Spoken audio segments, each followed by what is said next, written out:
বলছেন, অতঃপর পরবর্তী যুগের মানুষ তাবেঈদেরকে অনুসরণ করতে বলছেন। তো অবশ্যই আমাদেরকে এইভাবে যুবক সমাজের যে মূল হাতিয়ার, শুধু পেশি শক্তি দিয়ে না, শুধু তাদের যুদ্ধ লড়াইয়ের শক্তি দিয়ে না, অস্ত্রশস্ত্র দিয়ে না, বরং তাদেরকে সে আদর্শটা শিখতে হবে।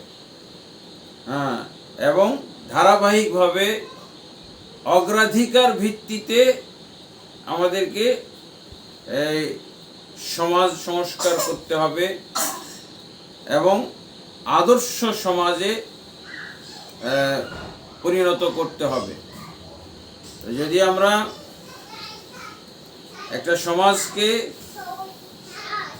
সুন্দর আদর্শের দিকে নিয়ে যেতে চাই, তাহলে অবশ্যই রাসূলুল্লাহ সাল্লাল্লাহু আলাইহি ওয়াসাল্লামের নিয়ম মেনটেন করে হবে এবং সাহাবায়ে কেরামের নিয়ম মেনটেন করে হবে এবং তাবেঈদেরকে যেভাবে আল্লাহ রাসূল সাল্লাল্লাহু আলাইহি ওয়াসাল্লাম শিক্ষা দিয়েছিলেন সেই নিয়ম মেনটেন করে করতে হবে।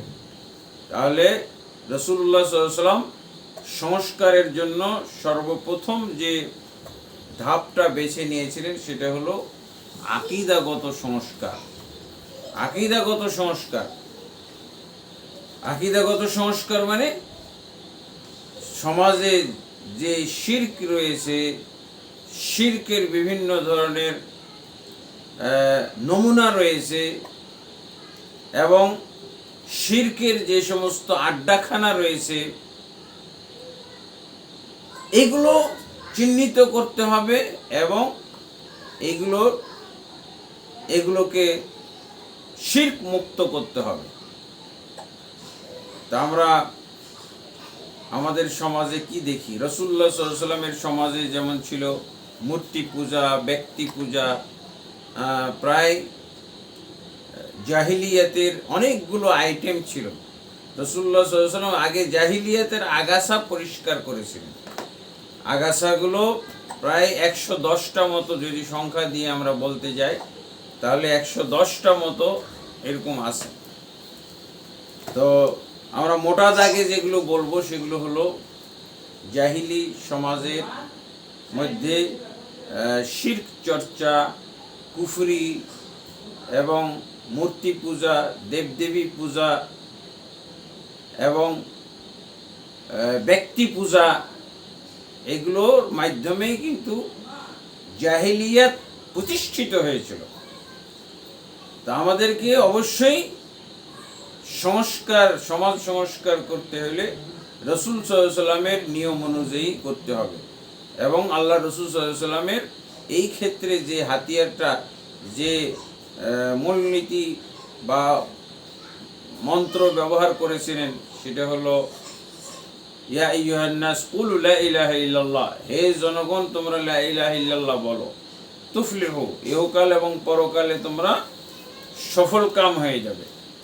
আল্লাহ রাসূল সাল্লাল্লাহু আলাইহি ওয়াসাল্লাম এইভাবে শিরকের বিরুদ্ধে এবং সমাজে যে বহুত্ববাদ ছিল তার বিরুদ্ধে আল্লাহ রাসূল সাল্লাল্লাহু আলাইহি ওয়াসাল্লাম প্রথম এই কালেমার দাওয়াত শুরু করেছিলেন। তো অবশ্যই আমাদেরকে এই সমাজকে যদি আদর্শ সমাজে পরিণত করতে চাই তাহলে রাসূল সাল্লাল্লাহু আলাইহি ওয়াসাল্লামের সেই নিয়ম নীতিকে ফলো করে প্রথমে আমাদেরকে আকীদার সংস্কার যেতে হবে। সমাজে আমাদেরকে চিহ্নিত করতে হবে কোথায় কোথায় আকীদা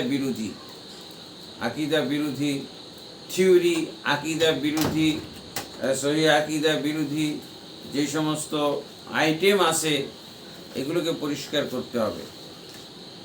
যেমন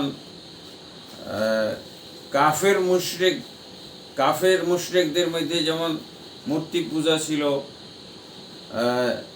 দেবদেবী পূজা ছিল এবং সেগুলো বিভিন্ন ধরনের। দেখা যায় যে আমাদের মুসলিম সমাজে শিরকের বিভিন্ন ধরনের আড্ডাখানা গড়ে উঠেছে।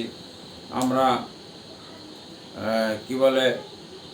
মাজার, বিভিন্ন পীর মুর্শিদদের নামে মাজার তৈরি করেছি, অসংখ্য মাজার। এগুলোকে বলা যায় যে হিন্দুদের মূর্তির চেয়েও জঘন্য মাজার তৈরি হয়েছে। তারপরে দেখা যায় যে আমাদের সমাজে সেই জাহিলি সমাজে যেভাবে ব্যক্তি পূজা করা হয়তো সেরকম ব্যক্তি পূজাও শুরু হয়েছে, ব্যক্তি পূজা চলতেছে। পীর মুর্শিদের নামে বিভিন্ন আস্তানা তারা খুলে বসেছে, বিভিন্ন খানকা খুলে বসেছে, বিভিন্ন দরবার খুলে বসেছে, হ্যাঁ, দরগা খুলে বসেছে। তো এইগুলোর ব্যাপারে আমাদেরকে অবশ্যই সমাজকে সোচ্চার করতে হবে, সমাজকে এই ব্যাপারে আমাদেরকে ইলম দান করতে হবে। এগুলো যে ইসলামের সাথে, তাওহীদের সাথে, কালেমার সাথে যে সাংঘর্ষিক, এইটা নিজেদেরকেও বুঝতে হবে আগে এবং মানুষকেও বুঝাইতে হবে। এটা হলো প্রথম ধাপ। এরপরে আমাদেরকে আসতে হবে অবুদিয়ত। আল্লাহ রাসূল সাল্লাল্লাহু আলাইহি ওয়াসাল্লাম কালেমার দাওয়াত দিয়েছিলেন 12 বছর। এর মধ্যে নামাজও ফরজ হয় নাই, যাকাত ফরজ হয় নাই, সিয়াম ফরজ হয় নাই, হজ উমরা ফরজ হয় নাই। শুধু কালেমারই দাওয়াত দিয়েছিলেন রাসূলুল্লাহ সাল্লাল্লাহু আলাইহি ওয়াসাল্লাম 12টা বছর। যার জন্য সেই যুগের মুসলমানরা তাওহীদ এত সুন্দর করে বুঝেছিল যে তারা আল্লাহর আপনজন হতে পেরেছিল, আপনজন হয়ে গিয়েছিল। যার জন্য আল্লাহ তাবারক ওয়া তাআলা তাদেরকে সাহায্য সহযোগিতা করেছেন।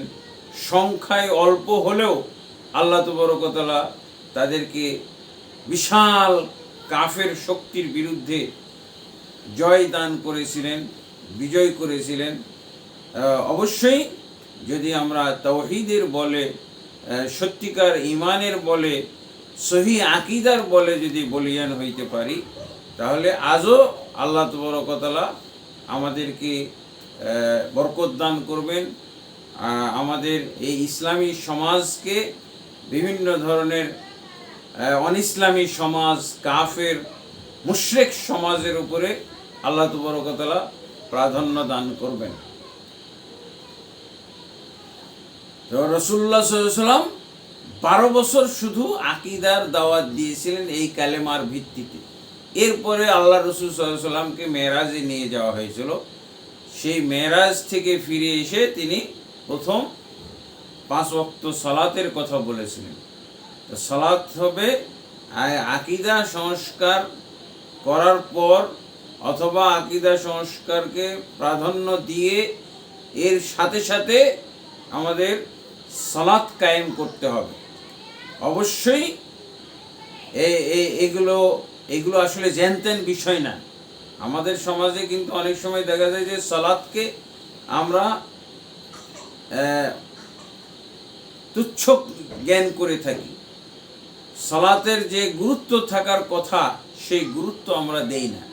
কেউ তো আমরা মনে করি যে সালাত একটা ঐচ্ছিক ব্যাপার, আবার কেউ মনে করি যে সালাত ত্যাগ করলে ফাসেক হয়ে যায়, আবার কেউ মনে করি যে এই সালাত পড়া হলো ইসলামের মূল কিছু না, এটা হলো ট্রেনিং মাত্র। এইরকম সব ধারণা আমাদের এই যে আল্লাহর দৃষ্টিতে যে সমাজটাকে আল্লাহ সাহায্য করবেন, মুসলিম সমাজকে সাহায্য করবেন, সেই সমাজের মধ্যে যদি এইরকম ভুল ধারণাগুলো থাকে, হ্যাঁ, অথচ যেমন কালেমা না পড়লে মুসলমান হবে না, ঠিক কালেমার পড়ার পর যদি এই কালেমার সঠিক অর্থ এবং মর্মের উপরে যদি অটল না থাকে তাহলেও ইসলামে থাকা হবে না। ঠিক এমনিভাবে যদি কালেমার দাবি অনুযায়ী যে আল্লাহ রাসূল 12 বছর পরে যে সালাত নিয়ে আসলেন, এই সালাত যদি কেউ না পড়ে তাও তার ইসলাম থাকবে না। এখন এরকম তো আমাদের মুসলিম সমাজ বা ইসলামী সমাজ হইতে পারে না যে ইসলামী সমাজের মধ্যে শিরক থাকবে, বেদাত থাকবে, কুফরি থাকবে, নেফাকি থাকবে, এবং সালাত ত্যাগকারী লোকও থাকবে। সালাত ত্যাগকারী লোক আমাদের এই সমাজের এই যে অবক্ষয়, সমাজের সমস্যা, এইগুলো আমরা আসলে গভীরভাবে লক্ষ্য করি না। আমাদের এই মুসলিম সমাজে 98% বেনামাজি, অথচ সালাত হলো ইসলামের খুঁটি, ইসলামের মূল।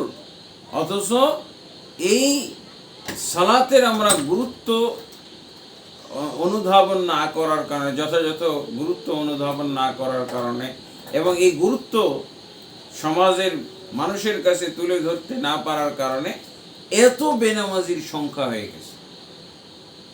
অথচ যে ব্যক্তি নামাজ পড়ে না, যে ব্যক্তি এমনকি এক ওয়াক্ত নামাজও ছেড়ে দেয়, তার ব্যাপারেও কথা এসেছে যে কাফের বা মুরতাদ হয়ে যায়। কিন্তু আমরা বিভিন্নভাবে এই ধরনের বেনামাজিদেরকে আশ্রয় প্রশ্রয় দিই। আমাদের মুসলিম সমাজের প্রত্যেকটা ঘরে ঘরে বেনামাজি পাওয়া যায়। আমার সন্তান বেনামাজি, আমার ছেলে বেনামাজি, মেয়ে বেনামাজি, দেখা যায় জামাই বেনামাজি, পুত্রবধূ বেনামাজি, এরকম বেনামাজির একটা দেখা যাচ্ছে সয়লাভ বাড়িতে। হয়তো একজন মাত্র নামাজি, 5 ওয়াক্ত নামাজ পড়ে, তাহাজ্জুদ পড়ে। তো অবশ্যই সালাত বাদ দিয়ে আমরা কোনো সমাজকে, মুসলিম সমাজকে আদর্শ সমাজ বলতে পারি না। তারপরে অবশ্যই এই ইসলামের ফরজগুলো সম্পর্কে মানুষকে অবহিত করতে হবে। যেহেতু এগুলোকে বলা হয়েছে, এগুলো হলো ইসলামের খুঁটি, 5 পিলার্স অফ ইসলাম, ইসলামের 5টি খুঁটি অথবা মৌলিক ফরজ সমূহ, কালেমা, নামাজ, রোজা, হজ, যাকাত। আল্লাহ রাসূল সাল্লাল্লাহু আলাইহি ওয়াসাল্লাম এগুলোর উপরে সবসময় গুরুত্ব দিতেন এবং এগুলোকে দ্বীনের অংশ হিসেবে বানিয়েছিলেন।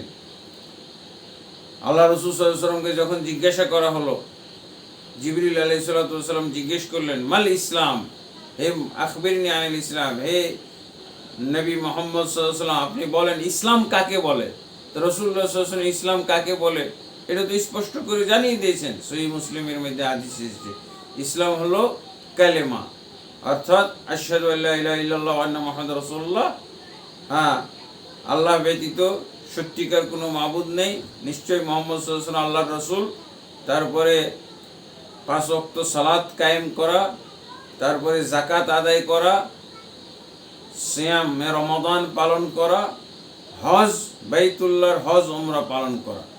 রাসূলুল্লাহ সাল্লাল্লাহু আলাইহি ওয়াসাল্লাম এভাবেই জিবরিল আলাইহিস সালামের উত্তর দিলেন এবং জিবরিল আলাইহিস সালাম স্বীকৃতি দিলেন যে হ্যাঁ, এটাই ইসলাম বলতে এগুলোই বোঝায়। কিন্তু আমাদের সমাজে ইসলাম অন্য কিছু বুঝি। কেউ আমরা মনে করতেছি যে পীর ধরলেই ইসলাম হয়ে গেল, কেউ আমরা মনে করছি যে অমুক দল করলেই ইসলাম হয়ে গেল। এটা না, ইসলাম হলো, ইসলামের বিষয়টা হলো গঠনমূলক। এটার একটা সুনির্দিষ্ট একেবারে সংখ্যা দিয়ে বলা আছে ইসলাম কয়টা, মৌলিক কয়টা জিনিস মানলে ইসলাম হবে। আমার মধ্যে ইসলাম আছে বলতে পারবো, আমি মুসলিম বলতে পারবো। ইমানের ক্ষেত্রেও একজন ইমানদার ব্যক্তি, ইমান ছাড়া তো অবশ্যই সমাজ গঠন হইতে পারে না। আর ইমানের 6টা রুকন আছে, আল্লাহর প্রতি ইমান, বিশ্বাস, তারপরে ফেরেশতাদের প্রতি, আখিরাতের প্রতি, রাসূলগণের প্রতি, কিতাব সময়ের প্রতি, তাকদীরের ভালো মন্দ ইত্যাদির প্রতি ইমান, বিশ্বাস রাখতে হবে। এবং ইমানের একটা বিষয়ের মধ্যে যদি ত্রুটি থাকে তাহলে আমার গোটা ইমানের ক্ষেত্রে ত্রুটি সাব্যস্ত হবে। এইভাবে আমাদেরকে পরিপূর্ণভাবে বুঝতে হবে এবং এই বুঝটাকে সমাজের কাছে তুলে ধরতে হবে। আর অবশ্যই আমরা এই জিনিসগুলো, আকীদার বিষয়গুলো, ইমানের বিষয়গুলো এবং আমলের বিষয়গুলো অবশ্যই কোরআন এবং সুন্নাহ থেকে গ্রহণ করব, কোরআন এবং সুন্নাহ থেকে। দেখা যাচ্ছে যে আমাদের সমাজে কোরআন সুন্নাহরও গুরুত্ব নাই। আমরা কয়জন কোরআন বুঝতেছি, অথচ এই কোরআন হলো আমাদের ইসলামের ঠিকানা, সুন্নাহ হলো ইসলামের ঠিকানা। কোরআন, আমরা ইসলাম খুঁজতে গেলে সেটা কোথায় কোথায় খুঁজে পাবো? অবশ্যই কোরআন এবং সুন্নাহর ভিতরে। এবং রাসূলুল্লাহ সাল্লাল্লাহু আলাইহি ওয়াসাল্লাম তো দুটি জিনিসই ছেড়ে গেছেন, তারাকতু ফীকুম আমরাইন লান তাযিল্লু মা তামাসসাকতুম বিহিমা। আমি তোমাদের মাঝে দুটি জিনিস ছেড়ে গেলাম, কশ্চিনকালও তোমরা গোমরা হবে না যদি এই দুটি জিনিসকে আঁকড়ে ধরতে পারো।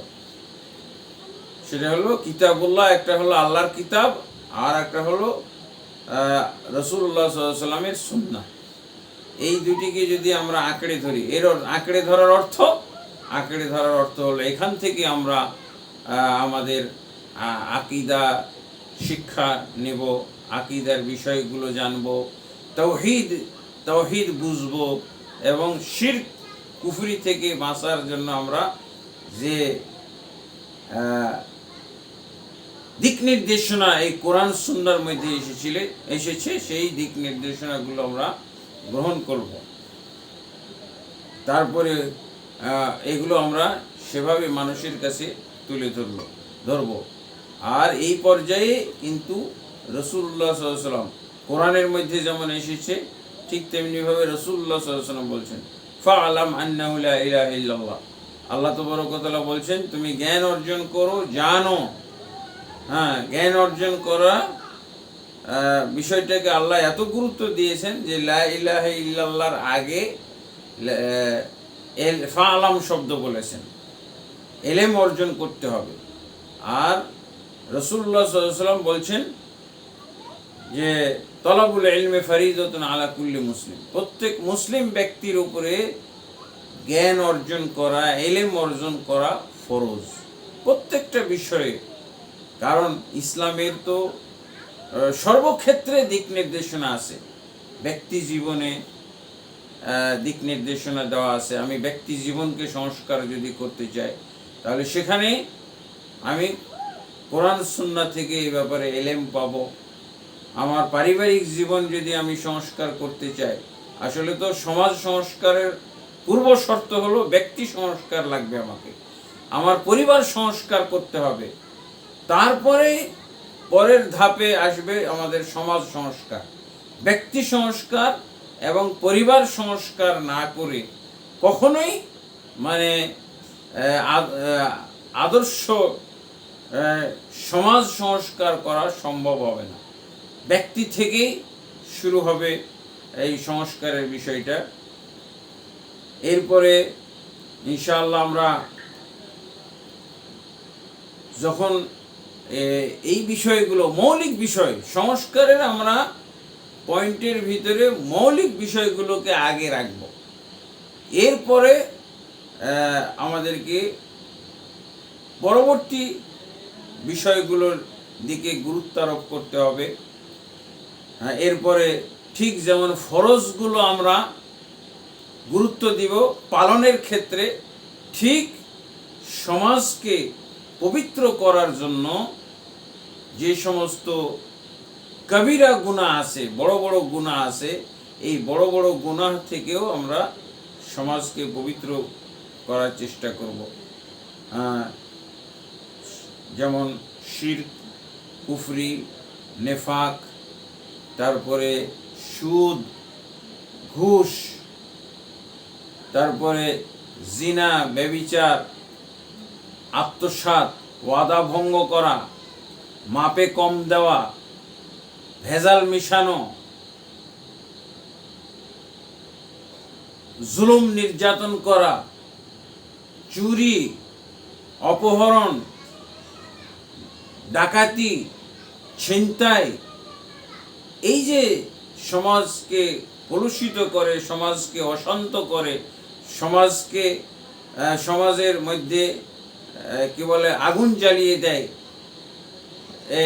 এই সমস্ত পাপের ব্যাপারেও আমরা নিজেরাও জানার চেষ্টা করব এবং মানুষকে এই ব্যাপারে সতর্ক করব। আরও কিছু বিষয় আছে যেগুলোর কারণে আমাদের সমাজ নষ্ট হয়, যেমন গীবত করা, পরনিন্দা করা, তহমত দেওয়া। হ্যাঁ, এগুলোর থেকেও আমরা নিজেরাও সতর্ক হব এবং অন্যকে সতর্ক করব। এবং বিশেষভাবে আমরা বেদাতের ব্যাপারে মানুষকে সাবধান করব। বেদাত কিন্তু আমাদের ইসলামকেই তো নষ্ট করে দেয়।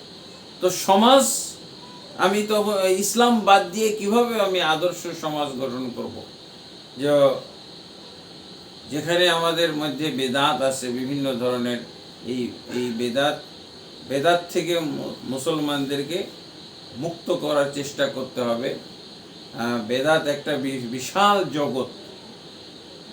এই বেদাত থেকে যতক্ষণ পর্যন্ত আমরা মুসলমানদেরকে পরিচ্ছন্ন না করতে পারবো, ততক্ষণ পর্যন্ত আমরা ওই সমাজটাকে পরিপূর্ণ ইসলামী সমাজ বলতে পারবো না। ইসলামের নামে তারা অনিসলাম চর্চা করছে, এমনটাই আর কি প্রমাণিত হবে।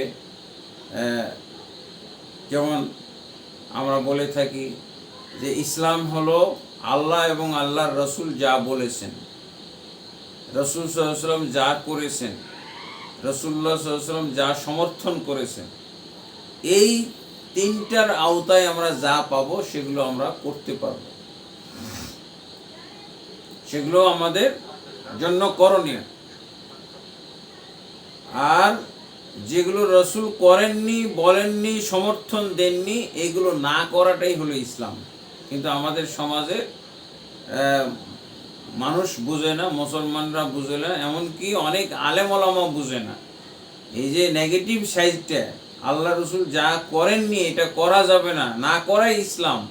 আল্লাহ রসুল সাল্লাল্লাহু আলাইহি ওয়াসাল্লাম যা বলেননি সেটা বলা যাবে না, করা যাবে না, এটাই হলো ইসলাম, না করাটাই হলো ইসলাম। আল্লাহ রসুল যা সমর্থন করেননি সেটা না করাটাই হলো ইসলাম।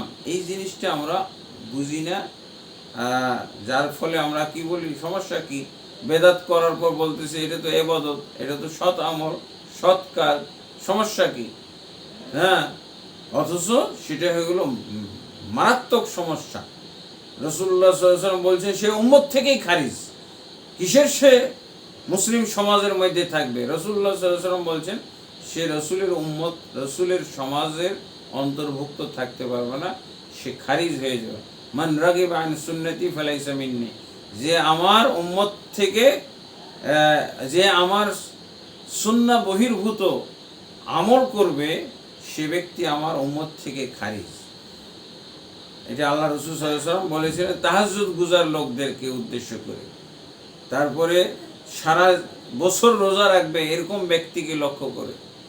তারপরে সারা জীবন সে একমাত্র আল্লাহর সাথেই সম্পর্ক রাখবে, এরকম দৃষ্টিভঙ্গি পোষণ করেছিল এরকম লোকদের উদ্দেশ্যে। আসলে অবশ্যই যে কোনো ভালো কাজ, যে কোনো সৎ কাজ, যে কোনো ইবাদত জাতীয় কাজ, সেটাই বেদাত হয়ে যাবে যদি রাসূল সাল্লাল্লাহু আলাইহি ওয়াসাল্লাম করতে না বলেন, রাসূল সাল্লাল্লাহু আলাইহি ওয়াসাল্লাম নিজে না করে থাকেন, রাসূলুল্লাহ সাল্লাল্লাহু আলাইহি ওয়াসাল্লাম যদি সমর্থন না করেন। তো আলহামদুলিল্লাহ, অবশ্যই আমরা এই আলোচনার মাধ্যমে একটা দিক নির্দেশনা পেয়েছি এবং এগুলো অনেক জটিল এবং কঠিন কাজ। সমাজকে আদর্শ সমাজে পরিণত করতে হইলে অবশ্যই এই যেই মৌলিক পাপগুলো এবং আনুষঙ্গিক পাপগুলোর কথা বলেছি, এগুলোর ব্যাপারে যদি আমরা না সতর্ক করি, এগুলোর থেকে যদি সমাজকে পবিত্র না করতে পারি, তাহলে কোনো লাভ নাই। আর এইটা হবে এই যুবকদের বিরাট একটা ডিউটি, কারণ ওই বৃদ্ধ বয়সে যারা দুর্বল, তাদের দ্বারা এই সমাজ সংস্কারের কাজ হবে না। এই জন্য যুবকদেরকে এগিয়ে আসতে হবে, যুবকদেরকে এগুলো বুঝতে হবে এবং যুবকদেরকে দায়িত্ব নিতে হবে। আল্লাহ তাবারক ওয়া তাআলা আমাদের এই সমাজের মধ্যে এরকম যুবকদেরকে আল্লাহ প্রস্তুত করে দেন এবং এরকম ব্যাপক সংখ্যক বিরাট সংখ্যক যুবকদেরকে আল্লাহ তাবারক ওয়া তাআলা ইসলাম সমাজ সংস্কার করার যে ধাপগুলো আমরা বা পয়েন্টগুলো আমরা উপস্থাপন করলাম, এগুলো বুঝার তৌফিক দান করেন, আল্লাহুম্মা আমিন। তো আশা করি সংক্ষেপে জি আলহামদুলিল্লাহ, আমরা অনেক সুন্দর আলোচনার মাধ্যমে অনেক বিষয়াদি জানতে পেরেছি এবং যারা দেখছেন আমরা আজকের এই আলোচনা থেকে অনেক উপকৃত হব। সম্মানিত দর্শকবৃন্দ, আপনারা চাইলে কমেন্টে আপনার প্রশ্ন লিখতে পারবেন। আমরা ইনশাআল্লাহ সময় সুযোগ অনুযায়ী আমাদের অতিথিদের কাছে প্রশ্নগুলো উপস্থাপন করব ইনশাআল্লাহ। আমাদের কাছে কিছু প্রশ্ন এখানে এসেছে, সম্মানিত সাহেবের কাছ থেকে জানতে চাচ্ছেন। আমরা এখন এই প্রশ্নগুলো উপস্থাপন করব। একজন জানতে চেয়েছেন যে ব্যক্তি ফজরের নামাজ একা বা জামাতে পড়েনি, সে কি ওই দিনের অন্য ওয়াক্তে ইমামতি করলে তার ইমামতি সহি হবে বা কবুল হবে? কারণ অনেক সময় দেখা যায় যে মসজিদে এমন কিছু সংখ্যক লোক আছে, তাদের মধ্যে যে লোকটা নামাজ পড়েনি সেই অন্যদের চাইতে অধিক জানিস্তর, কিন্তু কোনো ভুলক্রমে তার নামাজ ফজরে ছুটে গেছে। এখন অন্যরা তাকে ঠেলে দিচ্ছে জামাতে নামাজ পড়ানোর জন্য। এই অবস্থায় উনি কি করবেন? আলহামদুলিল্লাহ, আসলে ফজরের ওয়াক্ত এটা হলো সবচেয়ে গুরুত্বপূর্ণ ফজিলতপূর্ণ একটা ওয়াক্ত। এই ফজরের ওয়াক্তে উপস্থিত না হওয়া একটা মুনাফিকের আলামত। সময় মতো ফজরের সালাত না পড়াটা হলো মুনাফিকের চিহ্ন বা আলামত। এই জন্য আমাদেরকে খুব বেশি গুরুত্ব দেওয়া দরকার এবং যারা বা যে ব্যক্তি ফজরের সালাত পড়ে নাই, যে ব্যক্তি ফরজ শোনা যায় না, শোনা যাচ্ছে নাকি জিজ্ঞাসা? কথা শোনা যায় না আমার?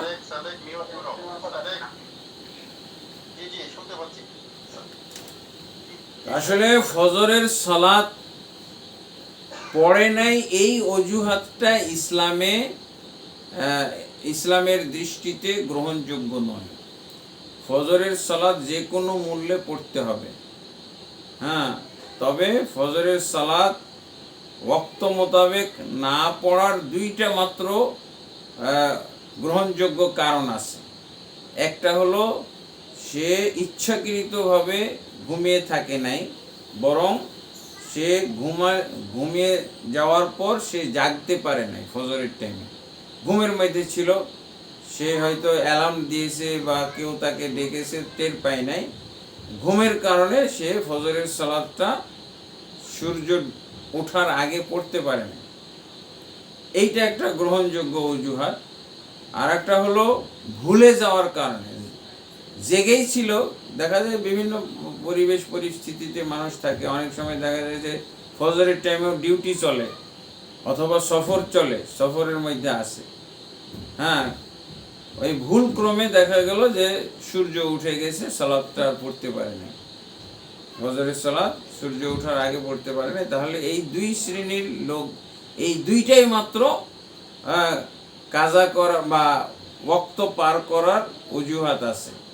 আর এই দুই অজুহাত এই অজুহাতে যদি সালাত বাদ গিয়ে থাকে ফজরের সালাত, তাহলে অবশ্যই যখনই ঘুম থেকে উঠবে তখনই সাথে সাথে ফজরের সালাত পড়ে ফেলবে, এবং যখনই মনে পড়বে তখনই ফজরের সালাতটা যদি পড়ে ফেলে, তাহলে তার ওই ওয়াক্তে পড়লে যেমন হইতো ঠিক তেমনিভাবে ওয়াক্তে পড়ার মতোই গণ্য করা হবে। কিন্তু সে ইচ্ছাকৃতভাবে ফজরের টাইমে ঘুমিয়ে থাকলো, পড়লো না, এই ব্যক্তি তো কাফের হয়ে যাবে। ইসহাক বিন রাহওয়া ইমাম বুখারী রহমতুল্লাহ আলাইহির ওস্তাদ, তিনি বলছেন যে আল্লাহ রসুলের যুগ থেকে আমার যুগ পর্যন্ত কোনো ব্যক্তি যদি ইচ্ছাকৃতভাবে কোনো ওয়াক্তের সালাতকে বিলম্ব করত এবং পরবর্তী সালাতের ওয়াক্ত প্রবেশ করত, তাহলে এই ব্যক্তিকে কাফের ধরা হতো। এবং এটা আব্দুল্লাহ বিন শাকিক তাবেঈর সাথেও মিলে, উনিও একই কথা বলছেন। সাহাবায়ে কেরাম কোনো আমল ছেড়ে দেওয়ার কারণে কাফের মনে করতেন না, একমাত্র সালাত ছাড়া। যাই হোক, এই বিষয়ে অনেক দলিল আছে।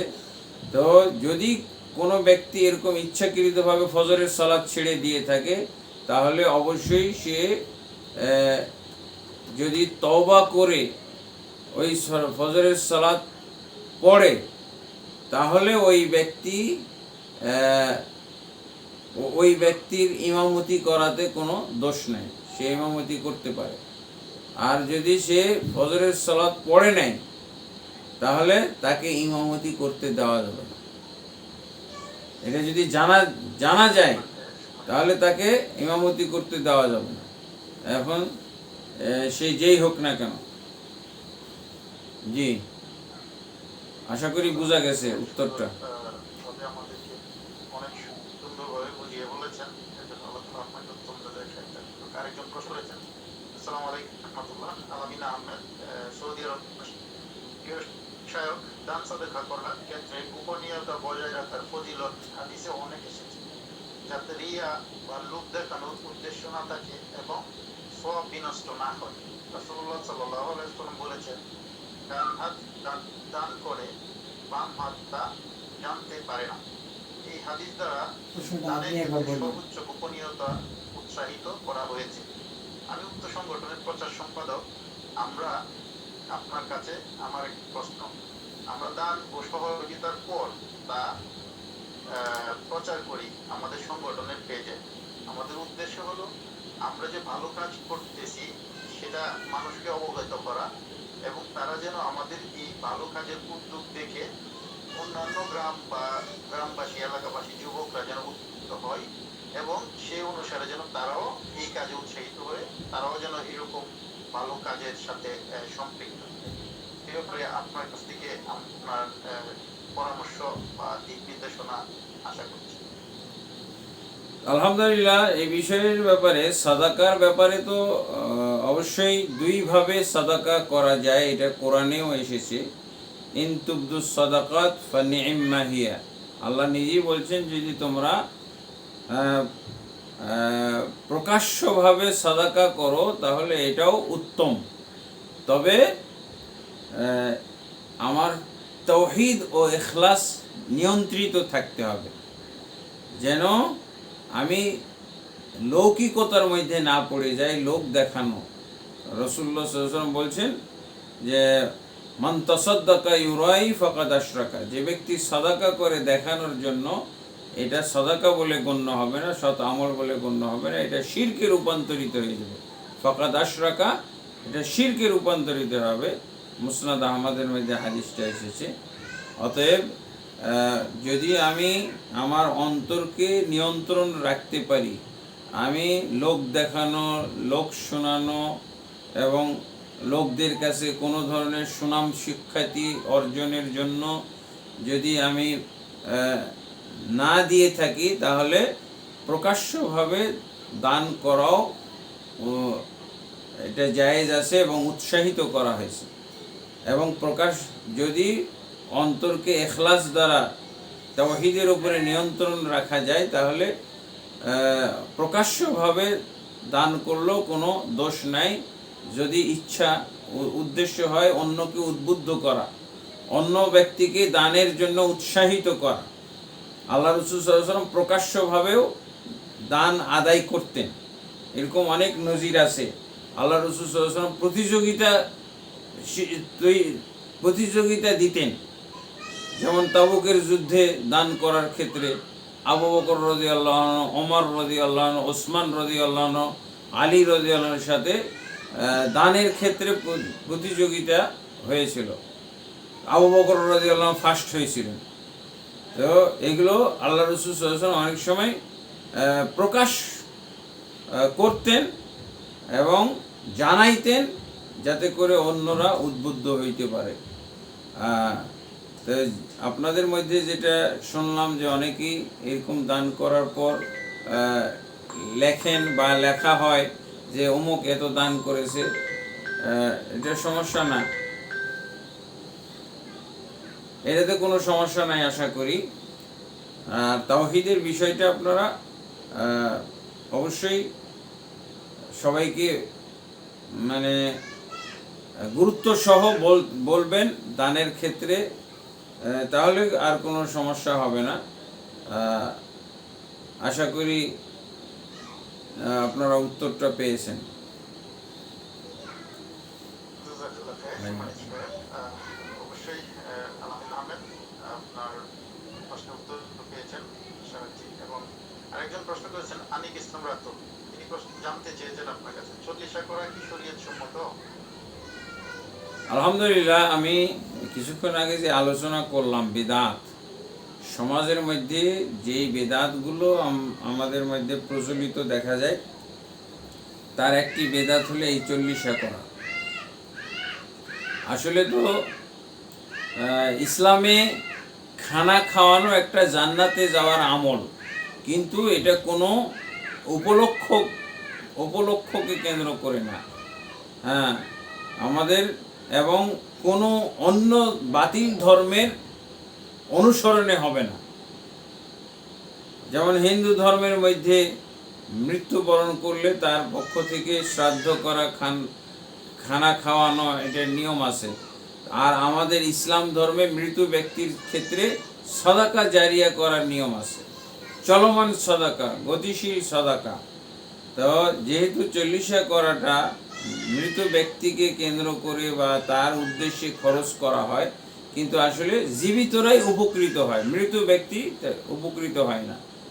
এমন একটা এটা আমল যে এতে করে জীবিতরা উপকৃত হয়, মরা মানুষ কোনো উপকৃত হয় না।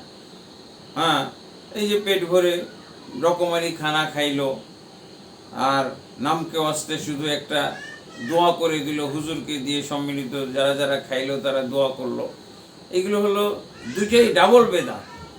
এই যে সম্মিলিতভাবে দোয়া করাইলো, হ্যাঁ, এইটা একটা, আবার এই যে সবাইকে এই যে খাওয়ানো সাদাকা জারিয়ার পরিবর্তে এইরকম প্রকাশ্য উপস্থিত মানে একটা খানার ব্যবস্থা করলো, বেচারা ওই মৃত ব্যক্তিকে বঞ্চিত করলো। মৃত ব্যক্তির জন্য বেশি ফলপ্রসূ, বেশি উপকারী, বেশি সওয়াবের কারণ হইতো যদি তার পক্ষে কোনো একটা চলমান সাদাকা করা যেত। মানে ওই টাকাটা দিয়ে যদি একটা মসজিদের কি বলে কাজ করে দিত, মসজিদে যদি কি বলে 100 বস্তা 200 বস্তা সিমেন্ট দিত বা রড দিয়ে দিত, অথবা একটা টিউবওয়েল বানাই দিত, অথবা উজুখানা তৈরি করে দিত, একটা মাদ্রাসার যদি রুম বানাই দিত, হ্যাঁ, কিছু এতিমের যদি খরচ বহন করত, তাহলে এটা ছিল তার জন্য সাদাকা জারিয়া। ইসলামের মধ্যে সাদাকা জারিয়ার কথা আছে। ইসলামের মধ্যে এই যে এককালীন খরচ করে খাইয়ে দেব, ওটা তো হলো সাধারণ আমল। আমি জান্নাতে যাওয়ার জন্য মানুষকে খানা খাওয়াইতে পারি, কিন্তু কোনো মৃত ব্যক্তির উপলক্ষে এইভাবে খানা খাওয়ানোর নিয়ম আসে না। এটা আমাদের দেশের যে অনেক হুজুররা যারা মানে কিছু হাদিয়াও পায়, গোস্ত ভাত খাইতে পায়, ভালো খানা খাইতে পায়, তারা এগুলোকে জিয়ে রাখছে। এগুলো আসলে বন্ধ করা উচিত। এই টাকাটা দিয়ে যদি কিতাব কিনে দিত কোনো মাদ্রাসায়, তাহলে যতদিন এই কিতাবটা পঠন হইতো ততদিনই সব পাইতো। হ্যাঁ, অথচ আমরা এটা করি না। এটাকে আমরা অবশ্যই একটা নিকৃষ্ট ধরনের বেদাত মনে করি। এটা বন্ধ করা উচিত। এই টাকা দিয়ে যেটা বেশি মৃত ব্যক্তির জন্য ফলপ্রসূ এবং সে এককভাবে ভোগ করবে ওই ব্যক্তি, সেই ব্যবস্থায় যাওয়া উচিত ছিল। আর সেটা হলো সাদাকা জারিয়া, যেগুলো আমরা কিছু কি বলে উদাহরণ পেশ করেছি। আল্লাহ আমাদেরকে বুঝার তৌফিক দান করুন। আল্লাহ আমিন। জি, আমরা আরেকটা প্রশ্ন নেব। আনিসুর রহমান আপনার কাছে জানতে চেয়েছেন, নামাজ পড়ার সময় আল্লাহু আকবার বলে হাত বাঁধতে হবে, কিন্তু হাত কোন বরাবর তুলে বাঁধবো? হাত বরাবর তুলতে হবে নাকি কান বরাবর, ঠিক কানের লতি বরাবর তুলতে হবে? সহি হাদিস দ্বারা জানতে চাই। আলহামদুলিল্লাহ, আর এই আপনি করেছেন এই বিষয়টা আসলে আমাদের বুঝতে হবে। সেটা হলো হাদিসের মধ্যে দুইটা নিয়ম আছে। একটা হলো কাঁধ বরাবর। কাঁধ বরাবর মানে এরকম, এইটার সাথে আমি সম্পর্ক রেখে বা এটার বরাবর করে আমি কাঁধ বরাবর উঠাইলাম। আর একটা হলো কান বরাবর। কান বরাবরের অর্থ হলো আমার আঙ্গুলগুলো কান বরাবর থাকবে, ছোঁয়ার দরকার নেই, স্পর্শ। এই যে এরকম করি, তা আমি তো কান বরাবর হইল না, এটা তো মাথা বরাবর হয়ে গেল। বৃদ্ধাঙ্গুলটা কানের লতি বরাবর হইল, আর আমার হাত তো মাথার উপরে চলে গেল। এইটা না, এটা হলো কান বরাবর হবে এরকম। এই দুইটা সিস্টেম হাদিসে পাওয়া যায়। এই পর্যন্ত আমি উঠাবো। আর এরপরে তো বাঁধতে হবে। বাঁধার বিষয়টা মতভেদপূর্ণ। আবার কোনো কোনো মাযহাবে আছে ছেড়েই দেয়, যেমন মালিকি মাযহাব। তো অবশ্যই রাসূল সাল্লাল্লাহু আলাইহি ওয়াসাল্লামের সুন্নাহ হলো বাঁধা। সেটা বুকের উপরে বাঁধার টা বেশি প্রাধান্যযোগ্য, বেশি মজবুত দলিল, বেশি স্পষ্ট। আর নাভির নিচেরও হাদিস আছে, তবে ওটা জয়ীফ হাদিস। আলহামদুলিল্লাহ। তবে হাত উঠানোর নিয়ম হলো এটা। এই যে লতি, কানের লতি ছোঁয়া, এটা ঠিক না, এটা বেদাত। এটা করা যাবে না। বরাবর উঠাইতে হবে, কান বরাবর। এই যে এই পর্যন্ত যাতে আমার হাতটা থাকে। আর এখানে যদি আমি, তাহলে কানের উপরে চলে গেল। তো আশা করি উত্তরটা বুঝতে পেরেছেন। আচ্ছা স্যার, একজন কমেন্ট করেছেন আমাদের কিশোরগঞ্জ কলিয়াদি থেকে, জয়নাল আবেদীন, সম্ভবত শায়েখ আপনার পরিচিত। আপনার কাছ থেকে দোয়া চেয়েছেন, ওনার আম্মা অসুস্থ, তো উনি আপনার কাছে দোয়া চেয়েছেন। জয়নাল আবেদীন কলিয়াদি। জি জি, চিনছি। উনি তো আপনাদের সাথে পরিচয় করাইছিল। তো ওনার মায়ের জন্য আমিও দোয়া করি, আপনারাও দোয়া করেন। শাফা আল্লাহ, শিফান কামিলা, শিফান আজিলা, আল্লাহুম্মা আমিন। আফজল হোসেন জানাতে চেয়েছেন যে আজানের আগে দুরূদ অথবা কোন দোয়া করা যাবে কি? আর একটা বিষয় হলো মাগরিবের ফরজ ও সুন্নাহ পড়ার পর অনেকেই বসে আরো 2 রাকাত নামাজ পড়ে, এটা কিসের নামাজ? জানালে উপকৃত হব। তো আলহামদুলিল্লাহ, এখানে তো দুইটা প্রশ্ন এসেছে। প্রথমটা হচ্ছে, আবার বলেন প্রশ্নটা। জি, প্রথমটা হচ্ছে আজানের আগে দুরূদ অথবা কোন দোয়া পড়া যাবে কি? আলহামদুলিল্লাহ, আজানের আগে কোনো দোয়া পড়া যাবে না। আজানের আগে বাস শুধু কোন সালাতের আজান দিচ্ছে এইটা সে মনে মনে বুঝবে। হ্যাঁ, বা এটাকে নিয়ত বলতে হয়।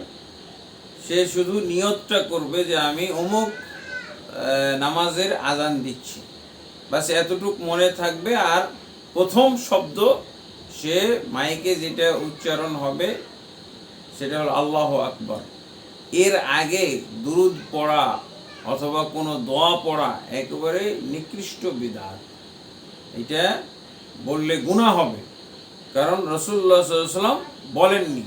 আমরা আলোচনার মধ্যে যে কথাটা নিয়ে এসেছিলাম, রাসূল যা বলেননি সেটা না বলা ইসলাম, আর বলাটা হবে বিদআত, রাসূলের উপরে মাতব্বরি।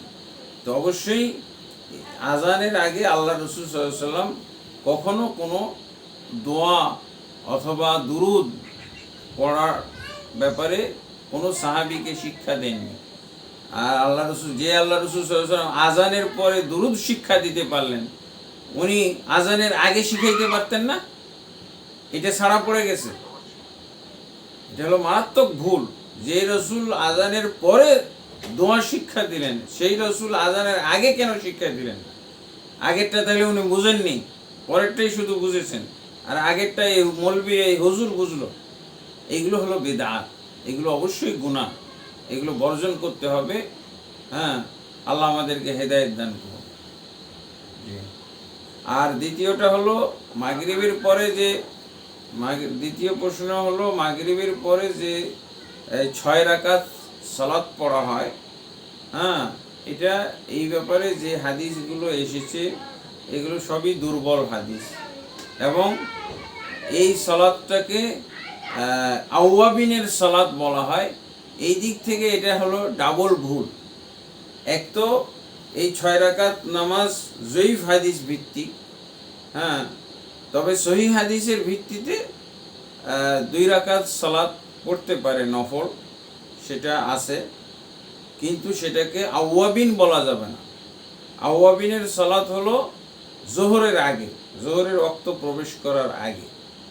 এটা হাদিসে স্পষ্ট করে এসে গেছে, সহিহ মুসলিমের হাদিসে, সালাতুল আওয়াবিন হিনা তারমুদুল ফিসাল। আওয়াবিনের সালাত পড়তে হয় যখন সূর্যের তাপ প্রখর হয়ে যাওয়ার কারণে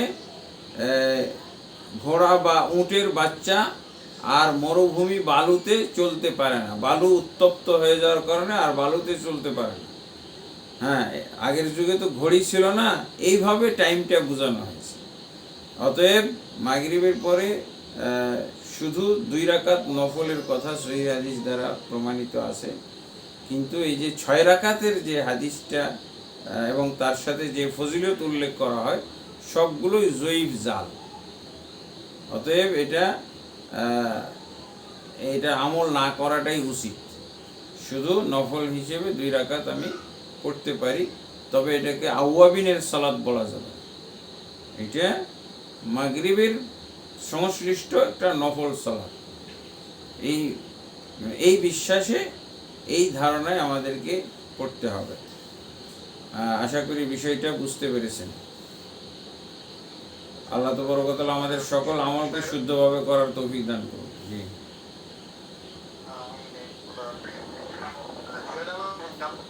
আমাদের সমাজে এখন দেখা যাচ্ছে যে আলেম সমাজের মধ্যে কিছু আলেম আছেন যারা মসজিদে ইমামতি করেন, পাশাপাশি তার তাবিজও বিক্রি করেন। এখন যারা তাবিজ বিক্রি করে এর পিছনে তারা হবে কি? আলহামদুলিল্লাহ, তো অবশ্যই তাবিজ বিক্রি করে, তাবিজ ব্যবসা করে এরকম ইমামদেরকে এরকম লোকদেরকে, এরকম আলেমদেরকে ইমাম নিয়োগ করাটা ঠিক নয়। আর যদি এরকম ইমাম কোনো মসজিদে নিযুক্ত হয়ে থেকে থাকে তাহলে তার ক্ষেত্রে লক্ষণীয় যে যদি তাবিজ দেওয়াটা ছোট শিরকের পর্যায়ে থাকে তাহলে তার পিছনে সালাত পড়া যাবে। আর যদি তার তাবিজ দেওয়াটা বড় শিরকের পর্যায়ে চলে যায় তাহলে তার পিছনে নামাজ পড়া যাবে না, কারণ সে মুরতাদ। তো কারণ এই তাবিজ দেওয়াটা ছোট শিরক বড় শিরক দুইটাই হইতে পারে। ছোট শিরক কীভাবে? ইমাম সাহেব বা যে ব্যক্তি তাবিজ দিচ্ছে তিনি বলতেছেন আসলে তাবিজ এটা হলো ওসিলা আর ভালো করার মালিক আল্লাহ, তাহলে বুঝতে হবে যে এটা ছোট শিরকের পর্যায়ে আছে, যেহেতু সে আল্লাহর দোহাই দিয়েছে। আর বড় শিরকের পর্যায়ে হলো যদি সে বলে যে আমি এমন একটা পাওয়ারফুল, এমন একটা দামি আপনাকে তাবিজ দিলাম যে এই তাবিজে আপনার সমস্যার সমাধান হবেই হবে, 100% হবে, ব্যর্থতায় টাকা ফেরত। এই যে বললো, এখানে তো আল্লাহর কথাটাই আসে না, তার তাবিজের পাওয়ারটাই তুলে ধরলো। এই জন্য এটা বড় শিরকের পর্যায়ে যাবে। এই ইমাম তখন মুরতাদ হয়ে যাবে, কাফের হয়ে যাবে। কারণ যেহেতু সে আল্লাহকে মাইনাস করে দিয়েছে, সে সব শক্তি তার তাবিজকে দিয়ে দিয়েছে, যার জন্য তার পিছনে সালাত হবে না, সে মুরতাদ কাফের। তো আসলে এইভাবে তো আমরা মানে আকীদার এলেম না থাকার কারণে বুঝি না, এগুলো সব আমরা এলোমেলো করে ফেলি, সব অবস্থা এক করে ফেলি, কিন্তু আসলে অবস্থাটা দুই। আর এরকম দুই ধরনের আমরা লোকও দেখি, দেখেন না যে মিডিয়ার মাধ্যমে, অনলাইনের মাধ্যমে প্রচার করে, পেপার পত্রিকায় দিয়ে যায় যে অমুক কবিরাজ 100% গ্যারান্টি দিয়ে চিকিৎসা করে থাকে। নাউজুবিল্লাহ, 100% কীভাবে সে গ্যারান্টি দিতে পারে? এটা তো আল্লাহর হাতে। হ্যাঁ, অতএব এটাকে বড় শিরক ধরে এবং কাফের মোরতাদ সাব্যস্ত করে তার পিছনে আর সালাত হবে না। যে আশা করি দুইটা অবস্থা আমরা বুঝতে পেরেছি। আল আমিন আহমেদ, সংগঠনের সাংগঠনিক সম্পাদক, উনি জানতে চেয়েছেন যে আমরা গোসলের সময় উজু করলাম, সব জায়গায় পানি পৌঁছালো এবং গোসল করলাম, কিন্তু সরাসরি যদি লজ্জাস্থানে হাত পড়ে তাহলে কি উজু ভেঙে যাবে? আমাকে কি পুনরায় উজু করতে হবে? আলহামদুলিল্লাহ, এই বিষয়ে মতভেদ আছে। অজু করার পর বা অজু অবস্থায় থাকার সময় কারো যদি সরাসরি মানে কোনো কাপড়ের পর্দা ছাড়া যদি সরাসরি হাত লেগে যায় তাহলে অজু ভেঙে যাবে মর্মে কিছু আলেমের মতামত আছে। আর কিছু আলেম বলছেন যে অজু ভাঙবে না। হ্যাঁ, অবশ্য দুই রকম হাদিসও আছে। অজু ভাঙবে মর্মে হাদিসও আছে, অজু ভাঙবে না মর্মেও হাদিস আছে।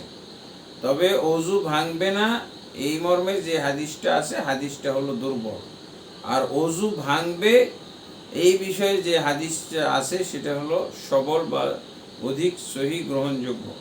কিন্তু এখানে অজু ভাঙার ক্ষেত্রেও ব্যাখ্যা আছে আলেম, দুই ধরনের ব্যাখ্যা আছে আলেমদের। এক ধরনের আলেম বলছেন যদি কোনো ধরনের উত্তেজনা ছাড়া অনিচ্ছাকৃতভাবে যদি স্পর্শ হয়ে যায় তাহলে এতে অজু ভাঙবে না। আর যদি ইচ্ছাকৃতভাবে লজ্জাস্থান স্পর্শ করে উত্তেজনা সহকারে তাহলে এর মাধ্যমে অজু ভাঙবে। তো আলহামদুলিল্লাহ, আমরা এই উত্তরের মধ্যে দুইটা পার্ট যেহেতু আমরা পাচ্ছি, এই দুইটা পার্ট অনুযায়ী অবস্থার উপরে ভিত্তি করে আমরা অজু ভাঙ্গা না ভাঙ্গা বিষয় আমল করব, কোনো সমস্যা নাই। তো সাধারণত এরকম হয়ে এই অবস্থায় বেশি হয়ে থাকে, অনিচ্ছাকৃতভাবে হাত লেগে গেল তাহলে এতে করে অজু ভাঙবে না। আর যদি কোনো কারো ক্ষেত্রে এরকম ঘটে যে ইচ্ছাকৃতভাবে সে স্পর্শ করেছে, উত্তেজনার বশত স্পর্শ করে, তাহলে অবশ্যই তার অজু ভেঙে যাবে। অবস্থা দুইটা, এখন যার যে অবস্থা হয় সেই অবস্থার উপরে বিধান প্রযোজ্য হবে। হ্যাঁ, যে আশা করি বুঝতে পেরেছি। অত্যন্ত স্পষ্ট ভাষায় এবং খুব সুন্দরভাবে বুঝিয়েছেন। আমরা আশা করি ইনশাআল্লাহ প্রশ্ন করেছেন যারা সত্যিত দিচ্ছেন সবাই এর থেকে উপকৃত হবেন। হয়তো একজন প্রশ্ন করছেন কিন্তু আমরা সবাই হয়তো উত্তরটা শুনতে পাচ্ছি এবং এর উপরেই আমল করার চেষ্টা করব। আল আমিন আহমেদ সৌদি আরব প্রবাসী, তিনি একটি অত্যন্ত গুরুত্বপূর্ণ প্রশ্ন করেছেন। আমিও যেহেতু একজন প্রবাসী, এটা আমারও খুবই জানার বিষয় যে আমরা জানি যে ফজরের সুন্নতের পর রাসূল সাল্লাল্লাহু আলাইহি ওয়াসাল্লাম অত্যন্ত গুরুত্ব দেওয়ার কথা বলা হয়েছে। এর ফজিলত অনেক অনেক বেশি এবং ফজিলত অনেক গুরুত্বপূর্ণ। রাসূলুল্লাহ সাল্লাল্লাহু আলাইহি ওয়াসাল্লাম এই বিষয়ে অনেক আমাদেরকে অবগত করেন হাদিসের মাধ্যমে। কিন্তু দেখা যাচ্ছে যে আমরা অনেক সময় ফজরের ঘুম থেকে উঠে একটু দেরি হয়ে যায়। আর এই এমন সময় আমরা নামাজের জন্য প্রস্তুতি নিচ্ছি যে 2 রাকাত পড়তে পারবো, 4 রাকাত পড়া খুবই সম্ভব নয়, কারণ আমার গাড়ি চলে যাবে। আর গাড়ি যদি চলে যায় আমার নামাজ ডিউটি মিস হতে। সেই অবস্থায় আমরা কি করব? ফজর সম্পূর্ণ 4 রাকাত পড়ব নাকি আমরা 2 রাকাত পড়েই যেতে পারবো? আলহামদুলিল্লাহ, আসলে তো ফজরের পূর্বে 2 রাকাত সুন্নাত, এই 2 রাকাত সুন্নাত আমরা যদি স্বাভাবিক অবস্থায় থাকি, সুযোগ থাকে, তাহলে অবশ্যই মিস করব না। কারণ সুন্নত নামাজের মধ্যে সবচেয়ে তাগিদপূর্ণ এবং গুরুত্বপূর্ণ সুন্নত হলো ফজরের পূর্বের 2 রাকাত এবং বিতির। এই জন্য আমরা যে কোনো মূল্যে এই ফজরের পূর্বে, একামতের পূর্বে যেন এই 2 রাকাত সালাত পড়তে পারি, সেই আমাদেরকে চেষ্টা করতে হবে। আপনি যেটা বললেন, আপনাদের ডিউটির একটা ব্যাপার আছে যে আপনাকে ফজরের আগে গাড়িতে উঠতে হবে, বা ফজরের সালাতের পরে গাড়িতে উঠতে হবে। তো সেই ক্ষেত্রে যদি আপনি ঘুম থেকে এমন সময় উঠেন যে 2 রাকাত ফজর পড়ার সময় নাই, তাহলে শুধুমাত্র আপনি ফরজ 2 রাকাত পড়বেন। ফরজ 2 রাকাত পড়ে আপনি গাড়িতে উঠে যাবেন। আর সুন্নতটা আপনি ফরজের পরে পড়তে পারবেন, এমনকি গাড়িতেও পড়তে পারেন। ফজরের পূর্বের 2 রাকাত সুন্নাতের 3টা টাইম। একটা হলো একামতের আগে, একামত হয়ে যাওয়ার পর ফজরের সুন্নত পড়া হারাম, পড়লেও হবে না, বাতিল। আর একটা হলো ফজরের ফরজ সালাতের পরে জিকির আজকার করে পড়বে। এরপরে 3য় টাইম হলো সূর্য ওঠার পর। যেহেতু 3টা টাইম আছে, যেই টাইমটা সে সহজভাবে ধরতে পারে সেই টাইমেই পড়বে, কোনো সমস্যা নেই। আর যদি ছুটেই যায়, কোনোভাবেই সে পারে নাই অথবা ভুলে গেছে, কোনো সমস্যা নেই। কারণ ফজরের পূর্বের যে 2 রাকাত আমরা পড়ি এটা সুন্নত, আর একামত দিয়ে যে 2 রাকাত পড়া হয় এই 2 রাকাত হলো ফরজ। এই ফরজ পড়ে নিতে পারলে আপনি ঝুঁকি মুক্ত হয়ে গেলেন। আপনি এই যে কুফরি গুনাহ বলা হয়েছে সালাত ছেড়ে দিলে, সেটা হলো ফরজ রাকাতগুলোর ক্ষেত্রে প্রযোজ্য, সুন্নতের ক্ষেত্রে না। আশা করি উত্তরটা পেয়েছেন। ওয়াফাকাকুমুল্লাহ। সম্মানিত সাহেব, অত্যন্ত স্পষ্ট এবং সুন্দরভাবে আমাদেরকে বুঝিয়ে দিয়েছেন, এবং এটা আমার আসলে অজানা ছিল যে 3টা পার্ট আছে আমাদের সুন্নাত পড়ার ক্ষেত্রে। প্রথমত যে 3টা বিষয় বলেছেন, এগুলো যদি আমাদেরকে আল্লাহ তাআলা এত সহজ করে দিত, তবে তো আমাদের আসলে অনেকেই না জানার কারণে আমরা অনেক সময় দেখা গেছে অনেক সুন্নাত ছেড়ে দিই। এত সুযোগ থাকার পরেও আমরা করতে পারি না। আশা রাখছি আজকের পর থেকে যারা দেখবেন এবং শুনবেন আপনার আলোচনা, আপনার মাধ্যমে আমরা জানতে পেরেছি যে 3টা ওয়াক্ত আছে। অতএব আমরা যদিও ফজরের নামাজের আগের ওয়াক্তটা ছেড়েও দিই, পরবর্তীতে আমরা ডিউটিতে গিয়ে হলেও এই আমলটা আমরা ইনশাআল্লাহ করতে পারবো। জাযাকাল্লাহ খায়র। আমরা এখন সাদেক হোসেন খোকার কাছ থেকে কিছু শুনবো। শায়েখের কাছে যদি তোমার সরাসরি জানার থাকে তাহলে প্রশ্ন করতে পারো।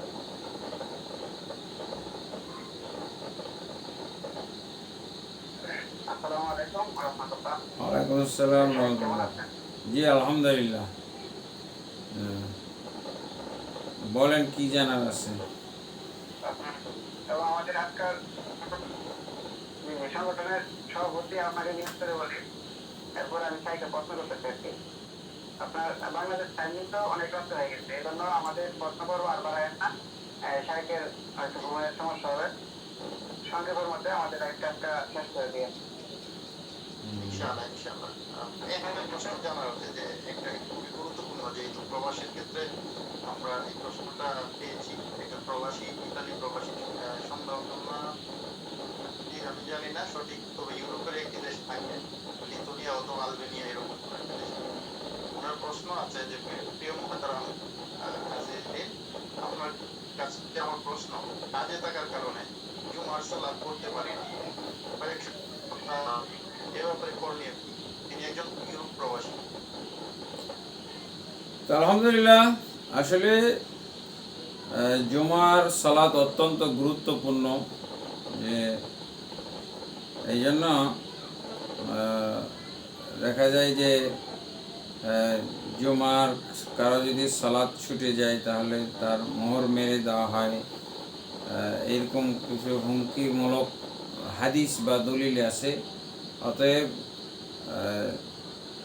জুমার সালাতটা অতিরিক্ত গুরুত্ব আরোপ করা উচিত এবং এর জন্য আমাদের প্রস্তুতি থাকা উচিত। যদি জুমার দিন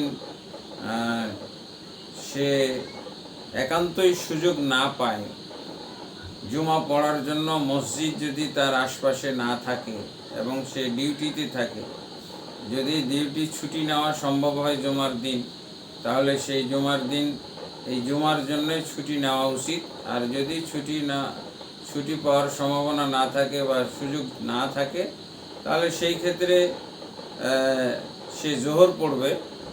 কিন্তু আল্লাহর কাছে এই যে ত্রুটি হলো, এর জন্য সে তওবা করবে এবং জোহরের সালাত পড়বে।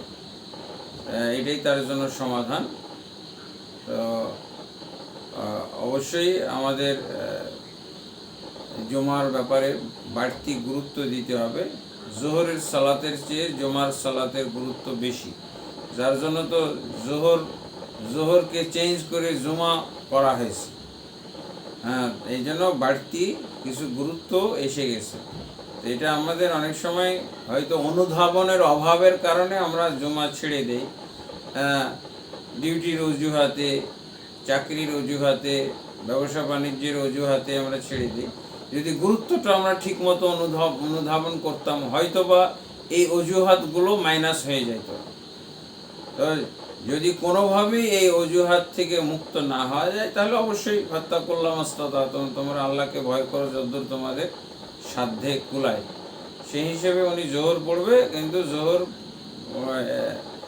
এই যে জুমার দিন জোহর পড়তেছে, এই জন্য আল্লাহর কাছে তওবা করবে যে এটা তার ত্রুটি।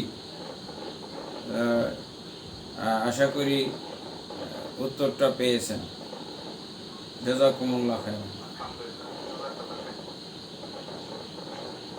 সাদেক হোসেন খোকা, এখন তুমি প্রশ্ন করো।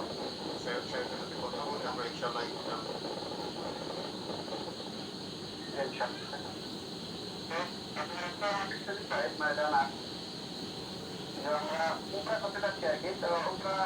আমার আব্বু মারা গেছে, এখন আমার আব্বুর বদলে আমি উমরা করতে পারবো।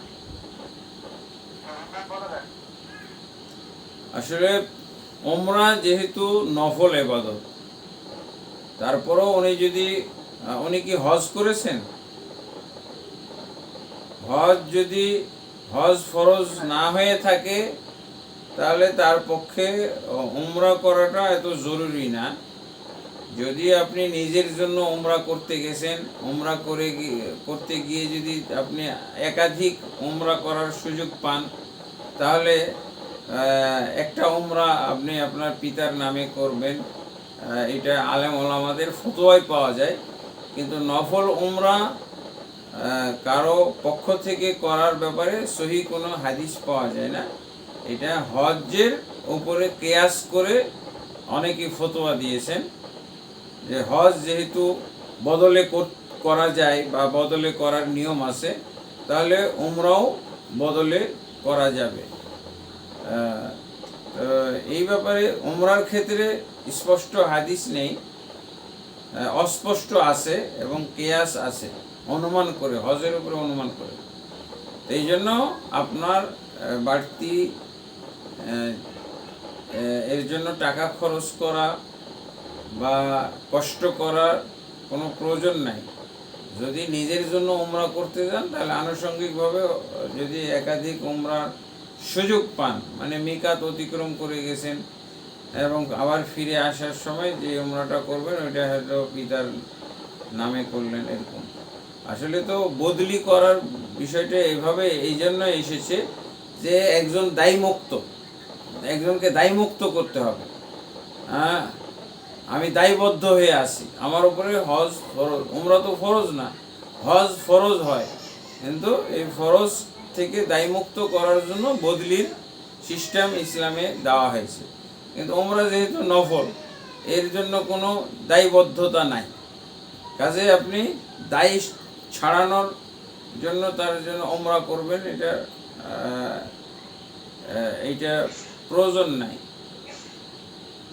আর যদি উনি নিয়ত করে গিয়ে থাকেন অথবা ওসিয়ত করে থাকেন অথবা মান্যত করে থাকেন, তাহলে তার পরিবর্তে করা যাবে, উমরা পালন করতে হবে, করা উচিত।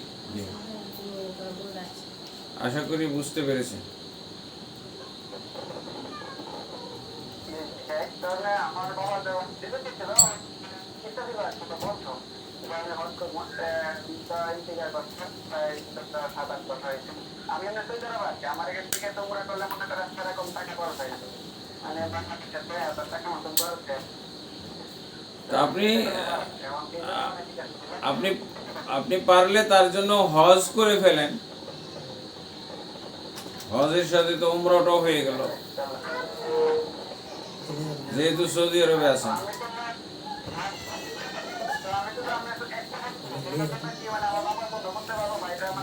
হ্যাঁ হ্যাঁ হ্যাঁ, পারবেন ইনশাআল্লাহ।